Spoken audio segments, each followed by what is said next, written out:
नमस्कार। CEC live lecture में आप सभी का स्वागत है।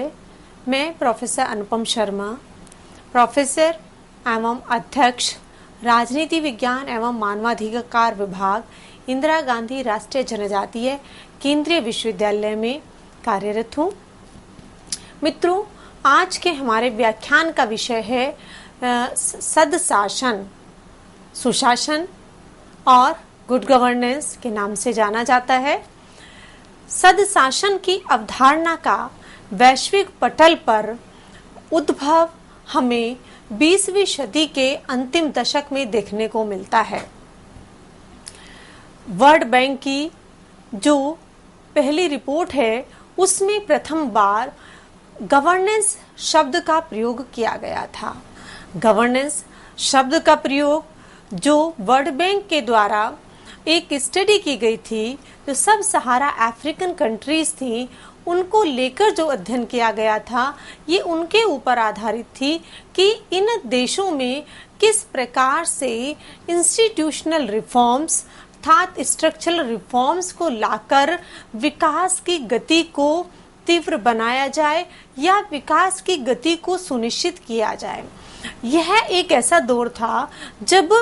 वैश्विक पटल पर हमें सामाजिक, आर्थिक और राजनीतिक परिवर्तनों का दौर था। राजनीतिक रूप से द्विध्रुवीय व्यवस्था एक ध्रुवीय व्यवस्था में स्थापित हो रही थी, अर्थात पूर्व सोवियत संघ का विघटन हो चुका था और साम्यवादी व्यवस्था लगभग सिमटाव की तरफ चल रही थी। वहीं पर पूंजीवादी व्यवस्था का एकाधिपत्य स्थापित हो रहा था, अर्थात जो अर्थ आधारित व्यवस्था थी, जो बाजार उन्मुख अवस्था थी, वह व्यवस्था धीरे धीरे स्थान लेती जा रही थी। आर्थिक रूप से जो दौर था वह था LPG का, लिबरलाइजेशन, ग्लोबलाइजेशन, प्राइवेटाइजेशन। लिबरलाइजेशन ने जहां उदारीकरण की नीति के माध्यम से जहां उद्योगों को और गति तीव्रता प्रदान की, भूमंडलीकरण ने देशों के मध्य की सीमाओं को शिथिल कर दिया, वस्तुओं का आदान प्रदान सरल हो गया। वहीं पर निजीकरण के दौर ने नए नए उद्योग धंधों को और नई नई इंडस्ट्रीज को स्थापित होने का अवसर प्रदान किया। इन तीनों के परिणाम स्वरूप वैश्विक फलक पर आर्थिक, सामाजिक और राजनीतिक परिवर्तन स्पष्ट रूप से देखा जा सकता था। इसी दौर में जहां व्यक्तियों का दूसरे देशों के में आवागमन आरंभ हुआ, वस्तुओं का आदान प्रदान आरंभ हुआ, उद्योगों को नई गति प्रदान हुई, उसी के साथ साथ उसका प्रभाव सामाजिक रूप से भी स्पष्ट रूप से देखा जा सकता था। समाजों का बदलता ढांचा, समाजों की बदलती स्थिति, डायस्पोरा का स्थान विश्व में बढ़ता जा रहा था। तो यह दौर था कि जहां पर परिवर्तन हो रहा था। यह परिवर्तन जहां इन क्षेत्रों में था, वहीं परिवर्तन उन देशों में भी स्पष्ट दिख रहा था जो द्वितीय विश्व युद्ध के आसपास, उससे पूर्व, उस कालीन में, उसके पश्चात स्वतंत्र राष्ट्र हुए थे। ये राष्ट्र थे जो नवोदित राष्ट्र थे, जो अभी विकास की प्रक्रिया से गुजर रहे थे। यद्यपि इन देशों के द्वारा विकास की गति को प्राप्त करने के लिए, विकास करने के लिए लोकतांत्रिक संस्थाओं का, लोकतांत्रिक संरचनाओं का को स्वीकार कर लिया गया था या किया जा रहा था, और उसी के साथ साथ उन संरचनाओं के, संस्थाओं के माध्यम से ही उनको गति प्रदान की जा रही थी। लेकिन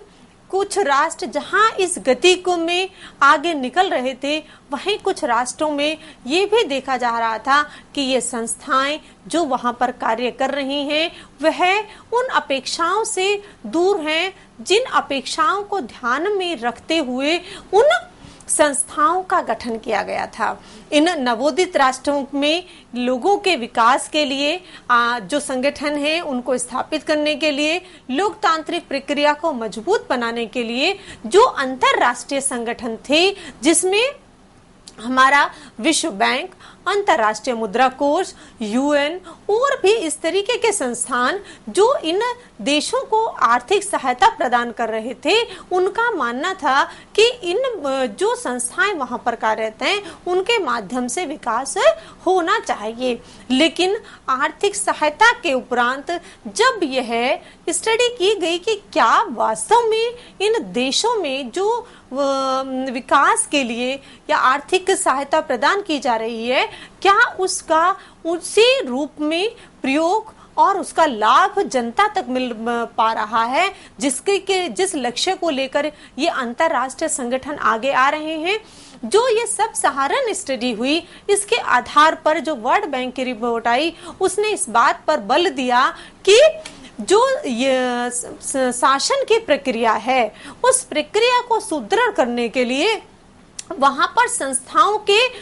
पुनर्संरचना की आवश्यकता है या संस्थाओं के पुनर्गठन की आवश्यकता है, जिससे कि उस प्रक्रिया को जिन माध्यमों से नागरिकों को जो सर्विसेज हैं उनकी जो उनकी डिलीवरी सुनिश्चित की जाती है, उसको और प्रभावी बनाया जा सके। क्योंकि डिलीवरी ऑफ द सर्विसेज जो है वो बहुत महत्वपूर्ण है कि वो किस प्रकार से की जाती है। हम सभी जानते हैं शासन और सरकार दोनों में अंतर होता है। शासन जहां एक निरंतर चलने वाली प्रक्रिया होती है, एक प्रक्रियागत आधारित व्यवस्था है, वहीं पर सरकार जो है वो एक संस्थागत ढांचा है जो समय समय पर परिवर्तित होता रहता है, अपने उद्देश्यों को लेकर आता है। वहीं पर जो गवर्नेंस होती है, ये एक प्रक्रिया आधारित व्यवस्था है जिसमें प्रक्रिया महत्वपूर्ण होती है कि किस प्रक्रिया के तहत कार्य किया जा रहा है। तो यहीं से इस गवर्नेंस का आरंभ होता है और इस गवर्नेंस को और प्रभावी बनाने के लिए जो एक अवधारणा का उदय होता है वह है सदशासन अर्थात गुड गवर्नेंस। कि गवर्नेंस गुड कैसे हो, उसे कैसे बनाया जाए, अगर वो है तो किस प्रकार के कार्य कर रही है। क्योंकि इन देशों में जो अध्ययन किए गए थे, उनके अध्ययन के आधार पर ये निष्कर्ष निकल रहे थे कि कहीं ना कहीं जो इन संस्थाओं के द्वारा प्रक्रिया अपनाई जा रही है, उस प्रक्रिया की प्रभावशीलता में कमी है, वह उतनी रेस्पॉन्सिव नहीं है, वह अकाउंटेबल भी नहीं है। क्योंकि इन देशों में जो राजनीतिक अस्थिरता का दौर रहा, उस राजनीतिक अस्थिरता के दौर के परिणाम स्वरूप वहां पर अकाउंटेबिलिटी, रेस्पॉन्सिवनेस बहुत कम थी। या हम कहें कि ट्रांसपेरेंसी की जब हम बात करते हैं, पीपुल्स पार्टिसिपेशन की जब हम बात करते हैं, तो वो वहां पर कम थी, जिसके परिणाम स्वरूप जो इन देशों में जो परिणाम निकल कर आ रहे थे वह उतने सकारात्मक नहीं थे या उतने अपेक्षित से दूर थे जितने की अपेक्षा की जा रही थी। इसी को दृष्टिकोण में रखते हुए वर्ल्ड बैंक के द्वारा या यूएन के द्वारा जो इसके समय समय पर परिभाषित किया जाता रहा कि governance is a process by which the policies are implemented. और ये एक ऐसी प्रक्रिया है, ये एक ऐसा तरीका है जिसके माध्यम से सत्ता का प्रयोग किया जाता है। सत्ता के प्रयोग करने का जो तरीका है वह गवर्नेंस की एक विशेषता है। इसी को आधारगत रखते हुए यदि जो सुशासन है उसकी प्रमुख विशेषताओं का हम विश्लेषण करें या उन विशेषताओं का क्या हम उन पर प्रकाश डालें, तो कुछ प्रमुख विशेषताएं उभर कर आती हैं जिनके आधार पर ये कहा जा सकता है कि यह जो व्यवस्था है, यह व्यवस्था सुशासन के लक्ष्य को प्राप्त कर चुकी है। तो कि सुशासन एक मीन्स, एक एंड है जिसको कि बहुत सारे इन मीन्स के सहारे हमें प्राप्त करना है। तो यह एक ऐसी व्यवस्था है। तो इस व्यवस्था में जो प्रमुख विशेषता है वह है अकाउंटेबिलिटी की। क्योंकि अकाउंटेबिलिटी किसी भी शासन को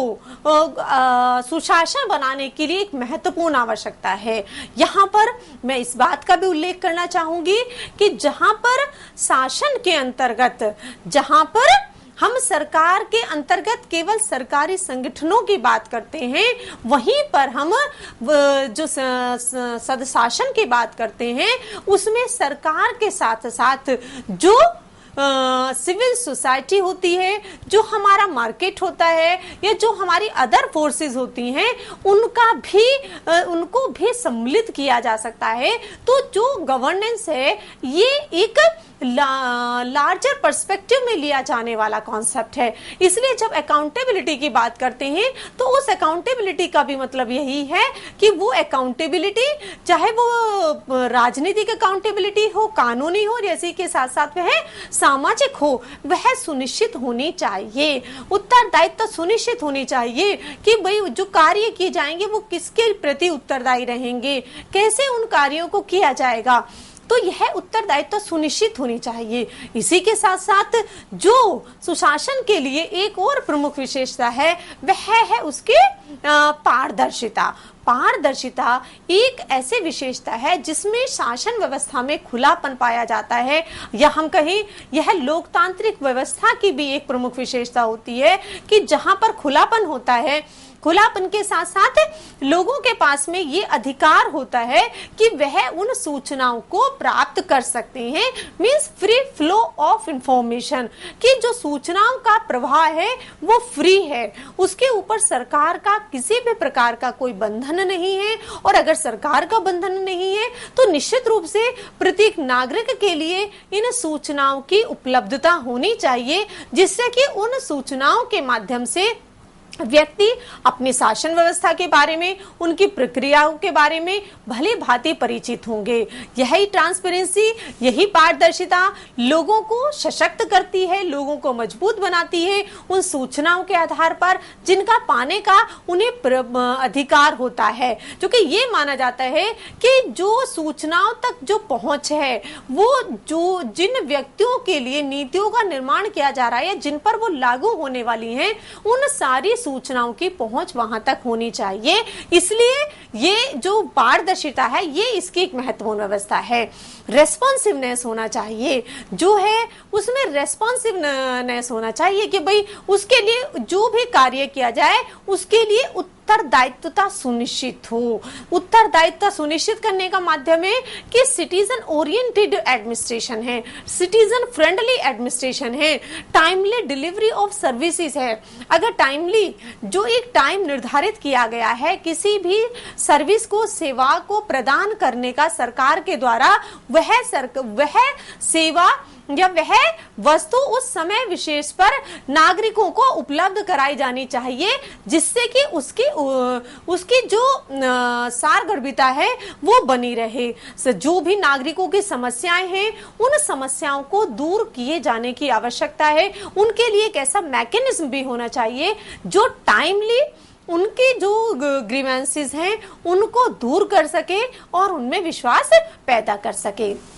हम बात करते हैं एफिशिएंसी की और इफेक्टिवनेस की। ये एफिशिएंसी और इफेक्टिवनेस कैसे आ सकती है? ये आ सकती है जो भी देश में उपलब्ध संसाधन है उनका ऑप्टिमम यूज करते हुए, उनका बेहतर से बेहतर यूज करते हुए, उनके संसाधनों का दोहन इस प्रकार से करते हुए कि लोगों की जो आवश्यकताएं हैं उनके पूर्ति की जा सके, और जिसमें जो हमारी प्रशासन होता है वह बेहतर तरीके से कॉम्पिटेंसी के साथ अपनी परफॉर्मेंस दे सके, ये इसका उद्देश्य होता है। इसी के साथ साथ जो इफेक्टिवनेस है, जो एफिशिएंसी है, उसमें रिजल्ट ओरिएंटेड होनी चाहिए कि काम की जो दक्षता है वह उसके रिजल्ट में परिलक्षित हो। परिलक्षण का मतलब कि रिजल्ट दे, वह जो कार्य किया जा रहा है उसको रिजल्ट सामने आना चाहिए। रूल ऑफ लॉ, कानून का शासन हो, अर्थात एक ऐसा फेयर लीगल फ्रेमवर्क हो जहां पर के सभी नागरिकों को समान अवसर उपलब्ध हो, कानून के समक्ष सभी समान हो, किसी प्रकार का कोई भेदभाव ना हो। कानूनी और संवैधानिक माध्यमों से ये व्यवस्था होनी चाहिए कि किसी भी प्रकार का भेदभाव नहीं किया जाएगा। अगर ये किया जाएगा तो उसके लिए जो भी दंड के प्रावधान है वो सभी के ऊपर समान रूप से लागू होंगे। यह भी सुनिश्चितता उस राजनीतिक व्यवस्था के अंतर्गत होनी चाहिए। इसी के साथ साथ एक ऐसी स्वतंत्र एवं निष्पक्ष न्यायपालिका हो, जो लोगों के अंदर ये विश्वास पैदा कर सके कि उनको समय पर सही तरीके से निष्पक्ष रूप से न्याय प्रदान किया जाएगा। यह न्यायिक मशीनरी लोगों के विश्वास पैदा करने के लिए और जो कानूनों को लागू करने की प्रक्रिया है उसमें यही कहीं भी किसी प्रकार का कोई भेदभाव आता है उसको दूर कर सके और लोगों को समय पर और निर्धारित समय पर उनको न्याय प्रदान कर सके, यह भी सुशासन की एक विशेषता है। इसी के साथ साथ एक अच्छा सुशासन के लिए जरूरी है कि वहां पर लोगों की सहभागिता सुनिश्चित होनी चाहिए। यद्यपि जो सरकारें बनती हैं वह भी जनता के चुने हुए प्रतिनिधियों के द्वारा ही बनाई जाती हैं, ये लोकतांत्रिक व्यवस्थाओं की बात करें, और ये जो जनता के चुने हुए प्रतिनिधि होती हैं, ये जो व्यवस्था है उसमें जनता के चुने हुए प्रतिनिधियों के द्वारा व्यवस्था की जानी चाहिए और जो व्यवस्था बनती है वह निश्चित रूप से एक ऐसी व्यवस्था होती है जिसमें कि वो लोग सहभागिता करते हैं, अपने सरकार के माध्यम से सहभागिता बनाए रखते हैं, लेकिन ये सहभागिता निरंतरता मांगती है। यह निरंतरता स्थानीय स्तर पर होनी चाहिए, समाज के सभी वर्गों की होनी चाहिए और सहभागिता नीति निर्माण तक सीमित न होकर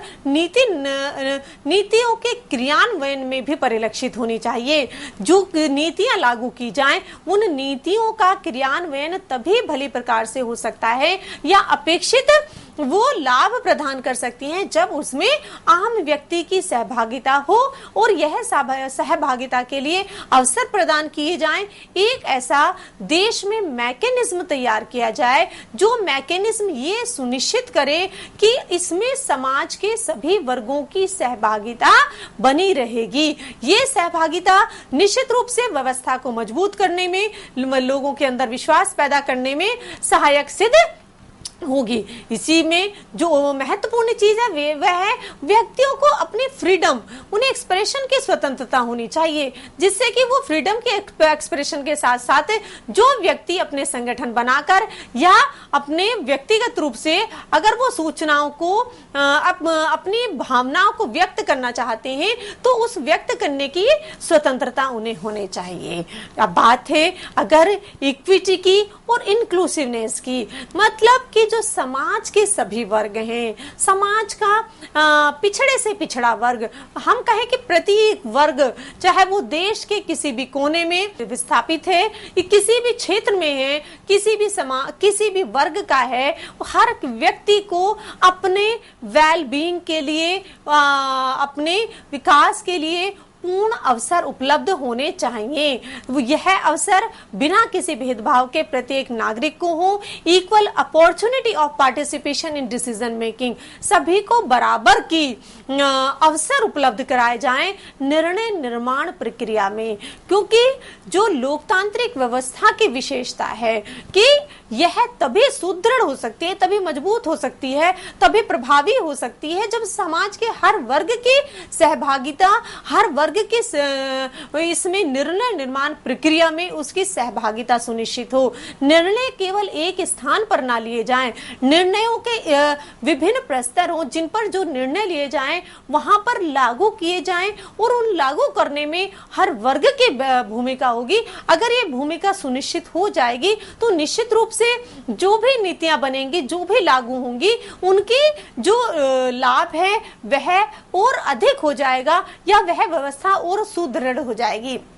कंसेंस ओरिएंटेशन होना चाहिए कि जो समाज में है जो भी निर्णय लिए जाएं वो निर्णय ऐसे हो कि जहां पर सभी की सहमति हो, बेस्ट इंटरेस्ट को ध्यान में रखते हुए, कम्युनिटी के बेस्ट हितों को ध्यान में रखते हुए, जिसमें सभी का हित हो, जिसमें सभी की सहभागिता तो हो ही लेकिन सभी का विकास भी संभव हो। ये विकास तभी संभव हो सकता है जो निर्णय लिए जाएं उन्हें कैसे लिया जाता है। केवल बहुमत की सरकार होने के परिणाम स्वरूप जो निर्णय है वो किसी वर्ग विशेष के हितों के ध्यान में रखकर नहीं, बल्कि पूरे समुदाय को, पूरे देश के लोगों के विकास को, उनकी सहभागिता को, उनके अवसरों को सुपलब्ध कराने के साथ साथ होने चाहिए। सुशासन की अवधारणा जहां प्रक्रियाओं को सरल बनाती है, लोगों के लिए लाभकारी बनाती है, उपयोगी बनाती है, वहीं पर सरकार के द्वारा जो भी विकास परक योजनाओं का, कार्यक्रमों का, नीतियों का निर्माण किया जाता है, उनको लागू करने में भी सहायक होती है। सुशासन के माध्यम से जो विकास परक कार्यक्रम चलाए जाते हैं, वो लोगों को जो उनकी मूलभूत आवश्यकताएं हैं उनको पूरा करने में, उनके जीवन स्तर को ऊंचा उठाने में, उन्हें एक अर्थपूर्ण जीवन जीने योग्य सुविधाएं उपलब्ध कराने में बहुत ही सारगर्भित होते हैं। जैसा कि यूएन के पूर्व जो जनरल सेक्रेटरी हैं, उन्होंने कहा था, कोफी अन्नान जी ने, कि जो सुशासन है यह गरीबी उन्मूलन और विकास को प्रोत्साहन देने वाला एक सबसे महत्वपूर्ण कारक है। अगर किसी देश में गरीबी को समाप्त करना है तो उसके लिए सुशासन की अवधारणा को अपनाने के साथ साथ उसे व्यवहारगत बनाया जाना चाहिए, जिससे कि सरकार के द्वारा जो भी गरीबी उन्मूलन हेतु कार्यक्रम चलाए जाएं उनमें लोगों की सहभागिता हो और उसी के साथ साथ जो प्रशासनिक मशीनरी उसमें है उनकी जवाबदेही, उनकी उत्तरदायित्व सुनिश्चित होनी चाहिए। और इसी के साथ साथ जो योजनाएं बने उनमें जो बात थी कि जो रिसोर्सेज हैं उनका बेहतर से बेहतर तरीके से प्रयोग करते हुए लोगों तक उन्हें पहुंचाया जाए और उनका लाभ जो है लाभार्थियों तक पहुंचाया जाए, उसको सुनिश्चित किया जाना चाहिए। यह योजना निश्चित रूप से जो सुशासन की अवधारणा है इसके मार्ग में सहायक हो रही है, परंतु जो व्यवहार में एक समस्या है वह है कि जो विशेषकर विकासशील देश हैं उनके समक्ष जो चुनौतियां हैं सुशासन के मार्ग में, वह है कि किस प्रकार से इस प्रक्रिया को व्यवहारगत बनाया जाए। क्योंकि जो लोकतांत्रिक देश हैं उनमें लोकतांत्रिक संस्थाएं हैं, लोकतांत्रिक संस्थाएं कार्य कर रही हैं, कार्य प्रणाली है, लेकिन प्रश्न उठता है कि क्या उनकी कार्य प्रणाली भी लोकतंत्रात्मक है? क्या जनता की सहभागिता उसमें हो रही है? क्या लोगों की जो सहभागिता है वह लाभपूर्ण है, वह उपयोगी है, या केवल संस्थाओं में कि उनकी सहभागिता तक ही निर्धारित है? व्यवहार में वह कितनी राजनीतिक प्रक्रियाओं में भाग लेते हैं, यह भी एक महत्वपूर्ण प्रश्न है। प्रश्न उठता है कि जो विकासशील देश हैं उनमें जो राजनीतिक अस्थिरता का दौर चलता है, वह राजनीतिक अस्थिरता का समय भी सुशासन के मार्ग में एक चुनौती पैदा करता है, क्योंकि किसी भी कार्यक्रम को बनाने के साथ साथ उसे लागू करना महत्वपूर्ण होता है। अगर सरकारों के पास में लागू करने के लिए समय कम होगा, उन नीतियों को व्यवहार में लाने के लिए, लोगों तक पहुंचाने के लिए समय कम होगा, तो जो सरकार के द्वारा डिसीजन लिए जाते हैं, लॉन्ग टर्म में पॉलिसीज बनती हैं, तो उन लॉन्ग टर्म की नीतियों का लाभ जो है वो नागरिकों तक नहीं पहुंच पाता। जो सामान्यतः देखने में आता है विकासशील देशों में, जैसे सरकारें बदलती हैं नीतियों का निर्माण भी भिन्न प्रकार से हो जाता है, नेतृत्व बदलता है, नीतियों का या सरकार का लक्ष्य बदल जाता है। तो ये जो सरकारों का अस्थिरता है वह नीति निर्माण में और नीतियों की क्रियान्वयन में भी स्पष्ट रूप से दिखाई देती है, जो कि सुशासन के मार्ग में एक बहुत बड़ी चुनौती होती है। सरकार के द्वारा समय समय पर जो नीतियां बनाई जाती हैं उनका जो एक महत्वपूर्ण पक्ष होता है वह होता है कि नीतियों को कैसे लागू किया जाए। लागू करने के लिए जो संस्थागत सरकारी ढांचा है क्या वही महत्वपूर्ण है? क्या उस सरकारी संस्थागत ढांचे के साथ साथ जो समाज के जो अन्य स्टेक होल्डर्स हैं उनके सहभागिता या उनका सहयोग किस प्रकार से लिया जाए? क्योंकि जो गवर्नेंस है, गवर्नेंस केवल सरकार तक सीमित नहीं, गवर्नेंस में उसके जो सिविल सोसाइटी है उसकी सहभागिता, उसका जो सरकार है वह तो है ही, उसके साथ साथ जो मार्केट है वह भी, और जो अन्य नॉन गवर्नमेंटल ऑर्गेनाइजेशंस हैं उनकी भूमिका भी होनी चाहिए। जब उनकी भूमिका सामूहिक रूप से होगी तो निश्चित रूप से जो भी सरकार के द्वारा नीतियों का निर्माण किया जाएगा उन्हें बेहतर तरीके से लागू किया जा सकता है। जो सरकारी संगठन है वह जहां जुडिशरी और एग्जीक्यूटिव एंड लेजिस्लेचर मिलकर काम करते हैं, वहीं पे जो और स्टेक होल्डर्स हैं, चाहे वो मीडिया की भूमिका है या आम नागरिकों की भूमिका है या जो एकेडमिशियन हैं उनकी भूमिका है, ये जो क्षेत्र विशेष में इस तरीके के शोध संस्थान हैं जो उस डेटा से संपन्न होते हैं, जिस डाटा का प्रयोग सरकार के द्वारा नीतियों को निर्माण करने में और लागू करने में किया जा सकता है, उनका सहयोग भी सुशासन के लिए अपेक्षित होता है। यही अपेक्षित सहयोग उन सरकार के लक्ष्यों की प्राप्ति में एक मार्ग बनता है और उस मार्ग पर चलकर ही सरकारें अपने लक्ष्यों को प्राप्त करती हैं। विकासशील देशों में जो विशेषकर शिक्षा का स्तर है उसके कम होने के कारण, स्वास्थ्य सेवाओं के कम होने के कारण या जितनी आवश्यकता है आवश्यकता के अनुरूप कम होने के कारण जो सरकार के द्वारा जो सरकारी सेवाएं हैं या उनके द्वारा जो कार्यक्रम चलाए जाते हैं उनको अभी भी एक परंपरागत ढांचे पर कार्य करते रहने के कारण भी एक ऐसी बड़ी चुनौती उभर कर सामने आती है जो इन व्यवस्थाओं के सामने, जो इन देशों की राजनीतिक व्यवस्थाएं हैं उनके समक्ष एक बहुत बड़ी चुनौती बनती है। उन चुनौतियों से ऊपर आने के लिए या उन चुनौतियों को दूर करने के लिए यह आवश्यक हो जाता है कि राजनीतिक स्थिरता के साथ साथ जो नीतियों का निर्माण हो वह लॉन्ग टर्म में होना चाहिए, और अगर नीतियां जो बनाई जाएं वो लॉन्ग टर्म को ध्यान में रखकर बनाई हुई हैं तो आगे आने वाले सरकारों के द्वारा भी उनको लागू किया जाए, बरकरार रखा जाए और उन पर उतना ही फोकस किया जाना चाहिए।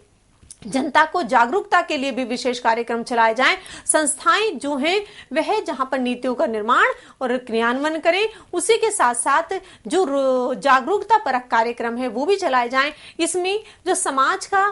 एनजीओ है या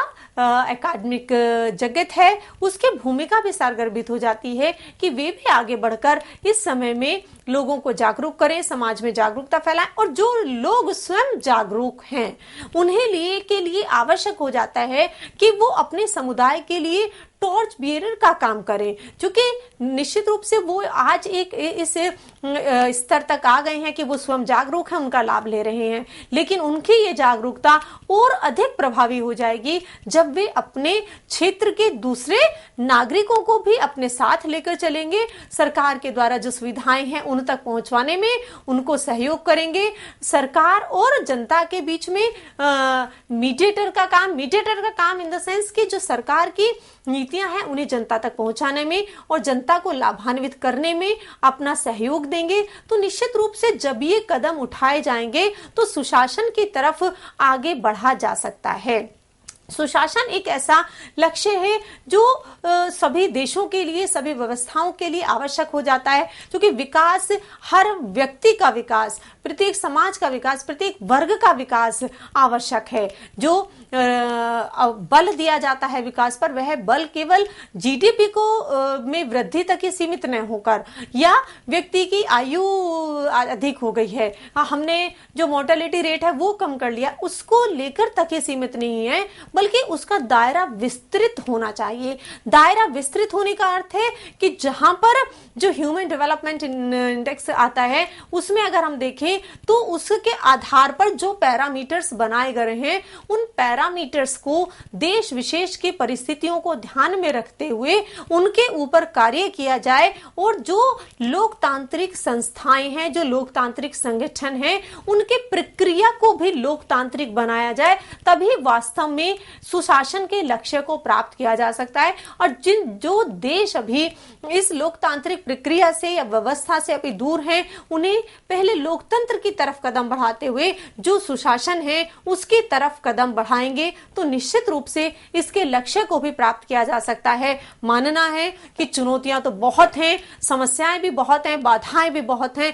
लेकिन जब देश में सभी लोग एक साथ मिलकर काम करेंगे, सरकार के साथ जो गैर सरकारी संगठन हैं, जो लोग हैं, जो अदर स्टेक होल्डर्स हैं, सभी मिलकर एक साथ कार्य करेंगे तो निश्चित रूप से सुशासन के लक्ष्य को व्यवहार में लाया जा सकता है और इसका लाभ आम जनता तक पहुंचाया जा सकता है। धन्यवाद।